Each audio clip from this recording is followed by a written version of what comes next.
Naijabrandchick has been helping businesses thrive through the power of social media. Today I'm here with the founder, who's also the founder of Nellies, and we'll be talking about the power of faith and hard work, which isn't devoid of setbacks and challenges. Nellie Agbogu, thank you for coming on the show. Thank you for having me. I want us to talk about the beginning, because you worked at Schlumberger, which is a really great company, and then you left to start up yours. What motivated you to start? Or to leave and then start your business? I was motivated from the fact that the promotion I was supposed to get, I didn't get it. And when I realized that it was not coming forth, I actually fell into depression. And I said to myself, oh, you have, because before then, I've already started Nellies, but just not... On a small scale. On a small scale, no name, just something I was doing for my son, my family, and all that stuff. But I felt something in me that said, are you sure you shouldn't just try and make sure this is your side hustle? You know, try and put it some more push and see what comes up. And I now decided to take it more serious after the failed promotion. And I decided to register a company, become more serious about it. And I said, I was going to give myself a 1-year getaway plan. And I tell myself that within 1 year, if I can match the salary that Schlumberger was paying me, then I think I'm ready, you know, to even face the world. But in 6 months, I did that. In 6 months. And I was still working with Schlumberger, and I did that in 6 months. So I'm like, if I was still working and I could do this in 6 months, imagine when I'm now working for myself full time. So I left Schlumberger in March 11th, 2015. And March 16th, that same year. Sorry, 2016, sorry, not 2015. March 11th, 2016, I opened Nellies. Wow. 4 days later. You know, as you shared with me, I was just thinking, there's nothing wrong with multiple streams of income. No, there's nothing wrong at all. There's nothing wrong with it. And, you know, I'm just reminded about how the Bible says, don't despise the days of little beginnings. What was it like in the beginning for you when you started it? My story is a very funny one because no one taught me how to bake. I learned from YouTube, Google, and all. And you know what they say, power of a mom. Yes. You know, when you have this intuition and you want to help someone grow, yes. You know, we're going to still talk about more about why I started the baking, but there was this push. I wanted to go to I wanted people to help me or teach me, but they weren't coming forth. So I went to the only tool I know, which was YouTube, Google. I made so much mistakes. In fact, I always tell people my dustbin, if you did not eat money, eat 50,000. Because I'm like, but this is not exactly what I saw on the YouTube. And I continuously tried until when I get the recipe, I say, oh, this is it. And I stamp. I used to buy banana bread from one lady before, and she was the one I met. She was the only one I knew who could make bread and all those, you know, kind of stuff. And also, as you can see, I also was trying to lose weight. So there was no help, and she wasn't I even asked her, let me pay, and she said no. So I said to myself, let me do it myself. So the lady refused to teach me, so that was why I had to resort to Google. And I got it right. And people started buying from my estates, my neighbors. From then onwards, I would take it to the office. People would be ordering. It reached a time when people would say, why are you still working? Because this is so good. Yes. You have a gold mine in your hand. Why are you still working? I'm like, come on. And because I did not do my numbers, I couldn't tell them, this is side hustle. It was when I dedicated to do the numbers that I now realized that, wow, what am I earning here and what I'm earning here? Actually, I could really do this full time. Right. And that is when I put in more effort and decided to make Nellies more. I really like that because what you've just said is you created the solution to a problem. And it's important that people learn that when you're starting a business, you just don't start a business because you think it's the next best thing to do, but because it's actually adding value to people. Definitely. It was adding so thank you for sharing that. Thank you for sharing that. Your business is called It Will All End in Praise. It will end in praise, end in praise. Yes. How did that come about? It's an unusual name. Yes. More like from the frustration of everything that I was going through. I started, first of all, with the frustration of the company and the promotion I wasn't getting. Then the frustrations from, you know, having to create something for a child. My son needed to eat gluten-free, and I just didn't understand. I'm like, what, come on, guy. Sorry. Go I'm on. like, come on, God. Why didn't you allow me to just live my life the way I wanted to just live? Why am I having to stress myself? Because trust me, I don't like to cook. I can cook, but I'm not the person that loves to be in the kitchen, if I may use that word. So I would teach you to do every single thing, and I can supervise. I love to, Yes.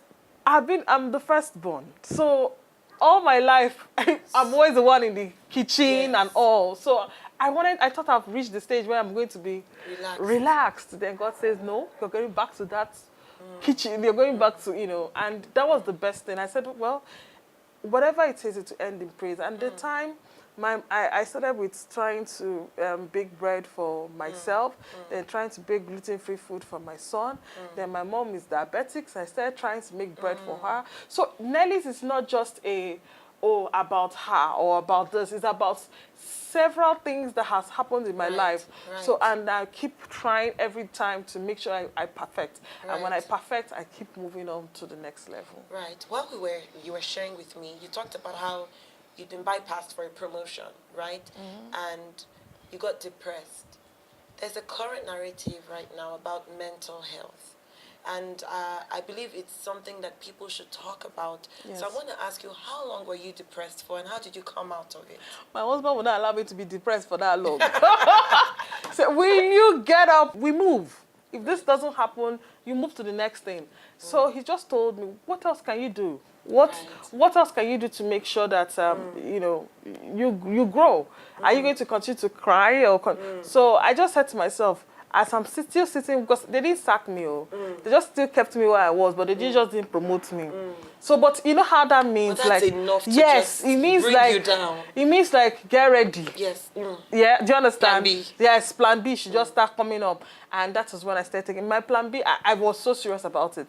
When I was dropping my bread at different stores, at that time before I had my store, I would carry my kids early in the morning. By 7 a.m., I'm in all the healthy food stores in Nigeria that were open at that time.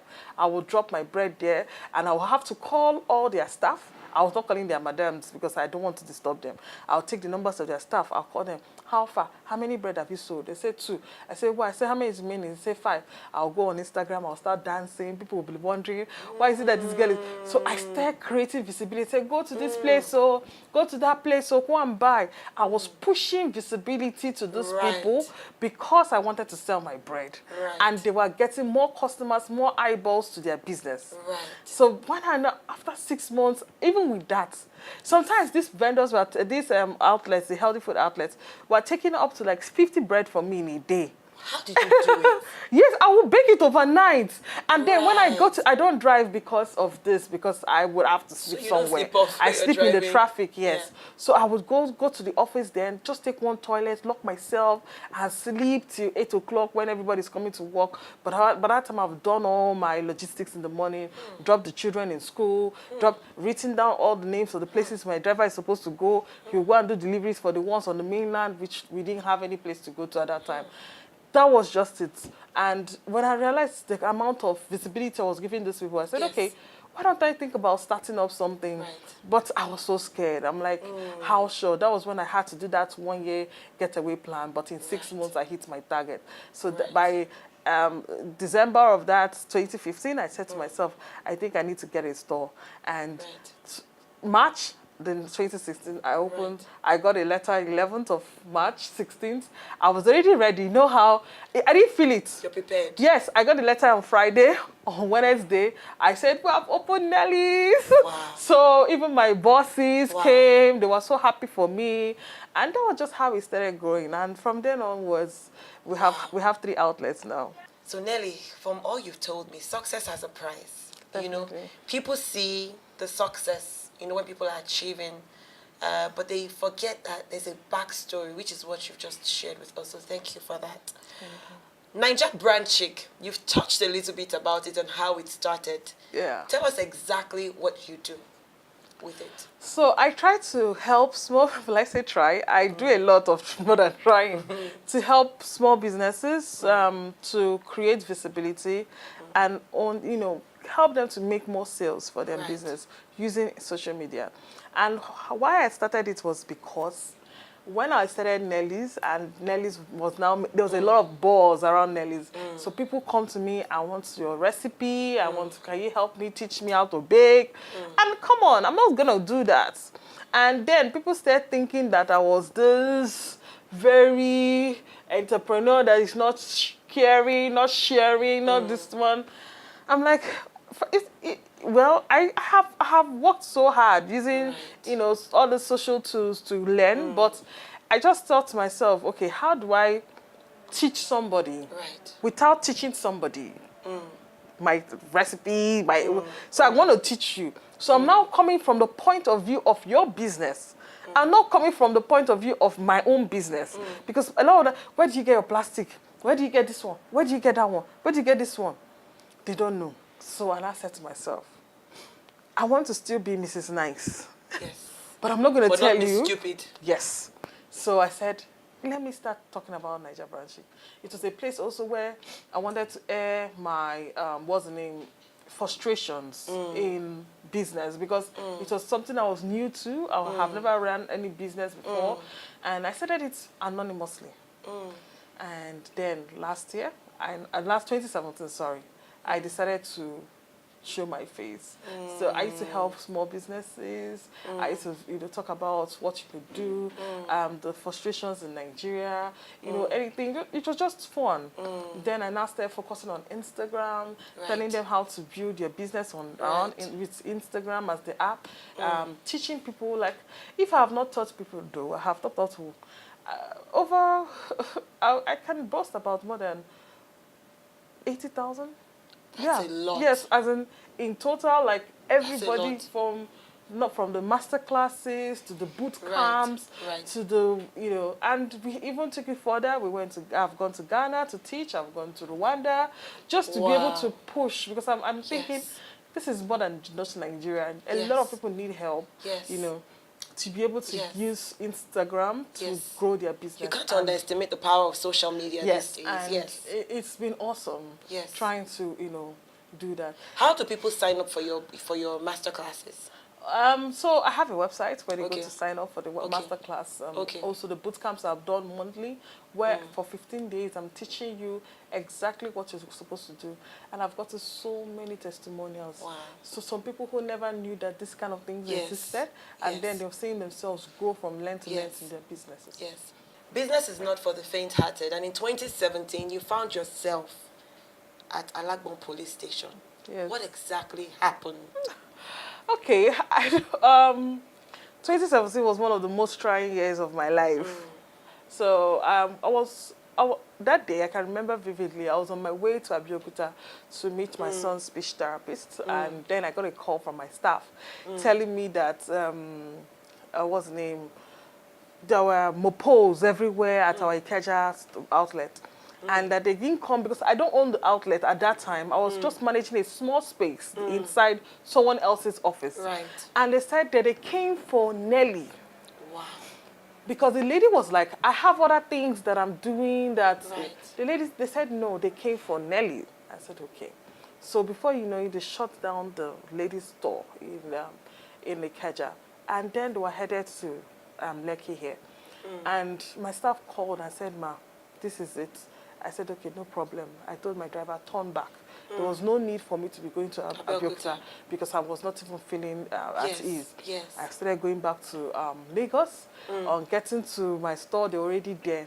As my staff told me that it was as if EFCC came to carry somebody, like they were searching for drugs, like they had gist that there was a drug or something. They searched everywhere, they took things. And this was after what's the name, food and drink. From GT Bank, because I helped so many businesses during that period to sell. And there are some people who have not carried some of the things that have not sold for them. They were still with me. So, small businesses that are doing things from their house. Most of them have not done NAFDAC registration, nothing. So I was trying to explain to them that this is not mine. This is not. They said, get the receipt for this, get it. Anyways, long what was story. going through your mind while all this was playing out? I want to move to Canada. I want to move to Canada. That was what I said. God, deliver me. And you know the worst part is that that day it happened, the Sunday, I was supposed to be in China for International Women's Conference, something like that has to do with women. And I didn't go again. I couldn't travel because I was either to go there or to go to Alabama and make sure my store is open. So I just said to myself, let me stay back. And I went to, what's the name? I love the Apapa, their tax force area. On getting there, they told me that I need to sign, I need to make a statement. I said, statement for what? You are the ones that came to my office.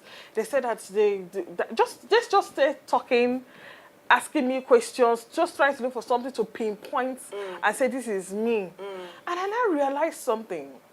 That as this whole thing was happening, when they asked me, give me receipt, I said, all these people, I made them online. I said, this is this person's handle. This is this person's handle. They said, no, if I'm not ready to take them to those people's houses. I said, most of them are not even in Lagos. They sent this thing by buses and brought it to me. So how do I pay them? I said, online. I transfer.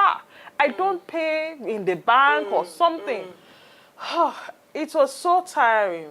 I was really trying. I came with a lawyer, and they said that was even my biggest problem. Why did I come with a lawyer? But that's the proper thing to do. So that's the proper thing to do. But before you know it, they said I must sleep in there that night. I'm like, come on. I was thinking it was a joke. Before you know it, and I saw that I find myself inside Black Maria going to Alamo police station. Serious. And I noticed that they put me beside my name on top of the names of 4 other people. One guy like that was making bread that had bromate in his bread. So they now put my name with them. I just, when you're looking for a problem to state that this is what this girl did, And I'm of like, course there's no bromate. I don't even, which bromate? Do I even sell bread that has bromate? I do gluten-free bread? I don't even do gluten. Oh, God of mercy. I was really, Yes. I was like, you people should change my name, put my name separately. They said, Madam, whatever you're saying this today, you're going to go. So they locked you up in a cell? They locked me up with 5 other ladies who were inside the cell.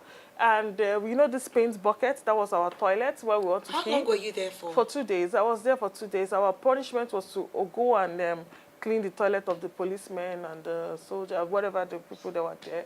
So for 2 days, I told God, I do not want to poo-poo. I do not want to pee-pee. But I had to pee but I didn't. Serious. I was begging. It was the worst experience of my life. And I told God that if I was in that cell, as I was there, I was told God, I said, if I ever get out, sorry, I'm a little bit teary because it is the worst experience anybody can ever have to. So I told myself, if I ever get out of this place, then I'm going to do the best I can, and to just be better, that they cannot kill my spirit. Right. That was the spirit I had inside. And before you know it,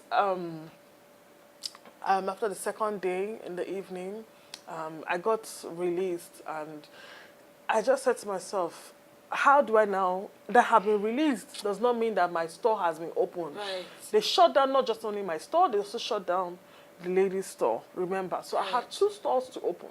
Every day for 2 weeks, I was going back and forth. Everybody in that place told me that there was no need for them to even lock me up in the first place. That, they don't understand why they're asking me about coconut oil. The younger ones who are the assistants. What was it about the coconut oil? They said that they haven't seen a coconut oil, that their wife makes coconut oil and it is brown in color, that I must have put a chemical to make it white in color. Isn't that just cold-pressed oil? They don't understand what cold-pressed is. It's that bad. And if you say anything to them, they'll say they are BBC.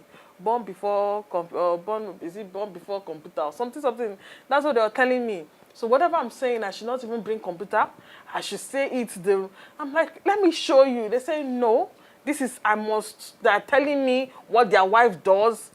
So it was so difficult to express myself. And I had this fear. I won't lie to you, for a long time. This is one of the first time I'm physically, openly saying this. I was so scared because I didn't know what to expect again from Nigeria. Right. I came out from the cell. I was owing someone 1 million naira. And I asked myself, how am I going to pay this guy? And I just said to myself, let me write a book with Naijabrandchick. Let me write a book about how to elevate your business with Instagram, because you can't kill my spirit though. This girl is a fighter. Right. So because of course, if you go to the bank, they will not give you an entrepreneur. If you go, they don't just give you anything. I now I just mentioned that I'm writing a book, how to elevate your business with Instagram, and that you can pre-order. 8,000 naira. The book is actually 10,000, so it's 8,000. Girl, in 24 hours, I got like 50 orders. And you hadn't written the book yet? I've not even written the book. I said, wahala deal, we have to go and write book. I said, it's only e-book. So now I'm going to do 1 week of only, pre-orders, and then I'll release the book. And I had 1 week to write the book. To write the book. That was how I started writing book. I called my husband. I said, you have to help me. You know that my English is not that perfect. So I wrote what was in my mind, and then I now sent it out. I gave it to some of my friends. I said, please check it. Yes. Money was just rolling in, and I'm like, wow. God. And this was because I have been able to teach people over time. So it was easy for them to trust me to write a book. Yes. And I was just looking for money to help and pay off this, because if I didn't pay it, there was also going to be more money, accumulating. And that was it. I sold 546 copies. More than you needed to offset that money, that loan. 546 copies. And that was when I realized, okay, there's something here. I need to take Naijabrandchick more seriously. Yes. So, and that is it. And they're teaching people more. Wow. And I realized that people wanted more knowledge, more education. They don't mind you teaching them. Right. And they don't understand. Then they'll pay you to teach them again what you have taught them before. But now, so that they will understand and sit down and learn as it pertains to their business. I started working on people's businesses, started helping people, started doing I realized that if I have to be able to be on both worlds, being a service-based business and a product-based business, I needed to start creating structure for Nellies. I started creating structure, making sure so they don't necessarily need me in Nellies, only just for, most of the things that needs my approval and all. I said, NAFDAC, you're not going to kill my spirit. I went to NAFDAC. I registered most of our products. I brought them out. We put them in departmental stores. We're going to the UK. We're going to the US. So I just said to myself, I'm not just going to allow the system kill me. Dampen your spirit. No. So that is why I'm so passionate about helping others, because they may not tell you, and because I'm among those people who did not tell people what I was passing through. I was so scared, I was caged up, and I said to myself, I'm going to teach others. This is how you can do it. This is what you can do, and voila. Yeah. Nellie, I'm just overwhelmed by your story, and it shows us even further that something beautiful can come out of pain. So for everybody who's going through a major challenge, don't give up. Keep pushing through. Keep pushing. And especially, I don't look what I'm supposed to be doing. So the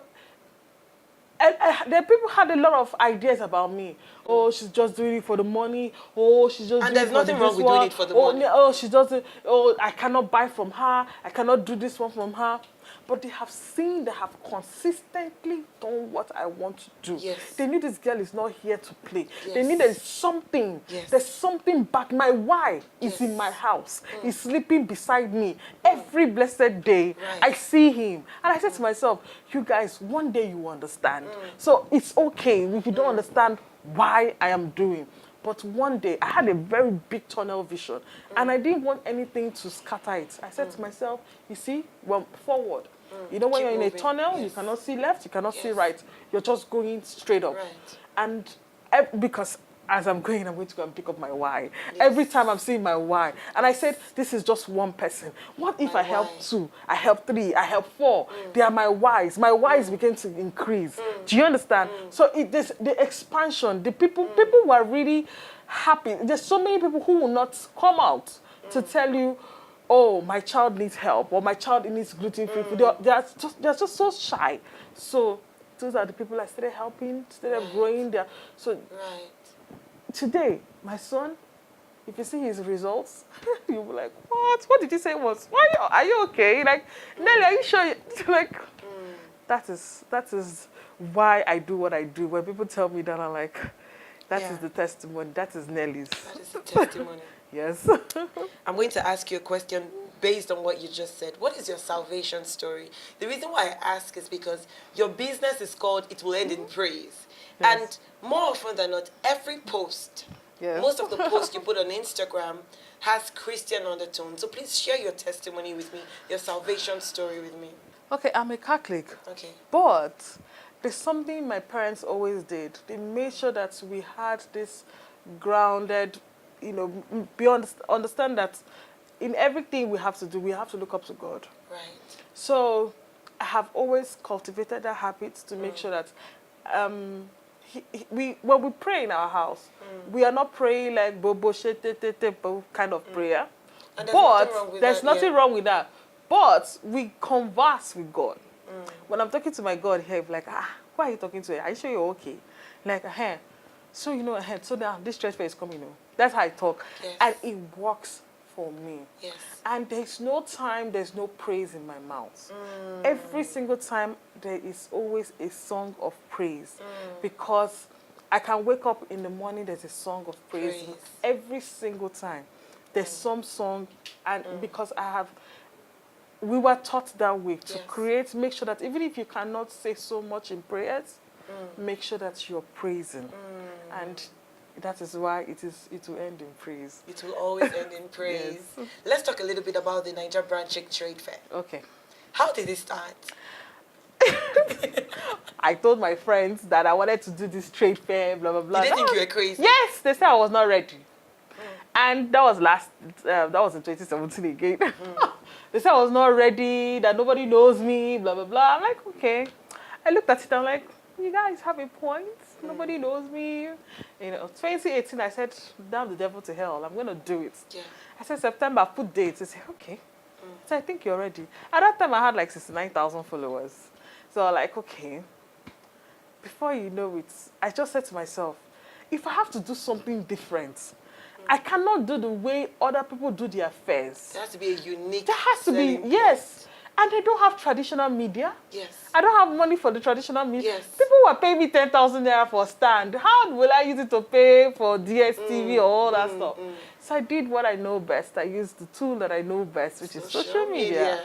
And then email marketing, then, talking to people, dancing, we talked, we went on the road, we shared flyers, we did everything. And the turnout was amazing. If we didn't sell, like in total revenue. Sorry, I think it's important for people to know that in all of this, you weren't just sitting pretty. No. You are in the field. Yes. Sharing flyers by yourself. Yes, and we had to strategically share the flyers because we were looking face.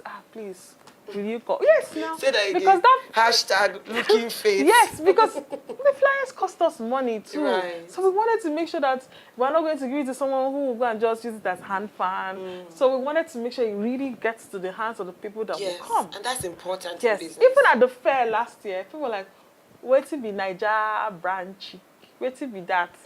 They did not understand what it was, but they were coming. They were coming in numbers. The traffic, we shut down Lekki last year. Even the owner of the event space said, I have never seen this amount of crowd in my space ever since I opened up the space. And then the beautiful part was all the people who helped us, who collaborated with us, the businesses they were getting before and after the fair. A lot of people were just coming to them because they could trust them because they resonated with my brand and all that stuff. And see vendors who weren't selling up to 100,000 naira in a week on Instagram were doing 2 million. Skyrocket. In one day. 2 million in one day. So I had people who sold like 3 million in just one day. And I'm like, okay, wow. So some of them were scared that, okay, they were inside and all. And those people who were inside were even the ones that were actually selling the most. So it was just the grace of God. The least selling, if someone said I didn't make it or I didn't sell, the person must have sold at least 10 times what they paid me for the stand. At least 10 times. That was how good that fair was. So this year we replicated it. We're doing the same thing. We're going through the same strategy, but we're opening up our games. We had to create a viral challenge to get everybody involved so that people would think. And so we're now using those creativity. Yes, it's important. That is what we have. So with those challenge, we use the numbers. We start calling them and start telling them, remember the fair. Make sure you come. Make sure you come. And I'm so optimistic that come the 6th of April, that the amount of people, like, I feel like our problem will be the crowd. Too many people. That would be the problem. Can you come and go? Have you finished shopping? Yes. Come and go quickly. Last year's own, people were with money. Said, Nelly, where do I start from? I have 500,000. Where should I start from? Who should I go and meet? I said, go to this place, go to the back, go to this. And so you might, we don't have any banner. We did not have any banner. Any roadside They asked me to pay how many 500,000 naira for a day. I said, don't worry. So grace of God. Yes, it is the new gold. And you see so many people trying to affiliate with our brands. I'm so optimistic about this year. Nelly, thank you so much for sharing with us today. Before we go away, I want you to advise the young people, younger generation who all want to become business owners. What advice do you have for them? So I would advise those who are small businesses to, first of all, do not think about money. Focus on your passion. And then try to refine your, create structure around yourself. And be consistent. Tell yourself that you're going to make it, irrespective of anything that happens to you. That you're going to continue to push. You're going to continue to make sure that even in everything that people are saying, that you're going to make sure that it ends in praise. So tell yourself, I have a task. It's a race you have to run. You're going to start from here and you're going to get to this place. No matter what obstacles you meet on the way, you must hit that place and it to end in praise. Amen. Thank you. We have a gift for you, Nelly. Okay. Just to say thank you so much. I know how busy you are.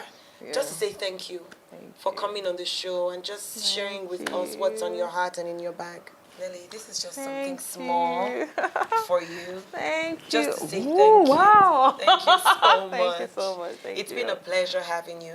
If you. You've enjoyed this video, please don't forget to comment, like, share, and subscribe. I'm still Barbara David. See you same time next week on another episode of Win Wednesdays. God bless you.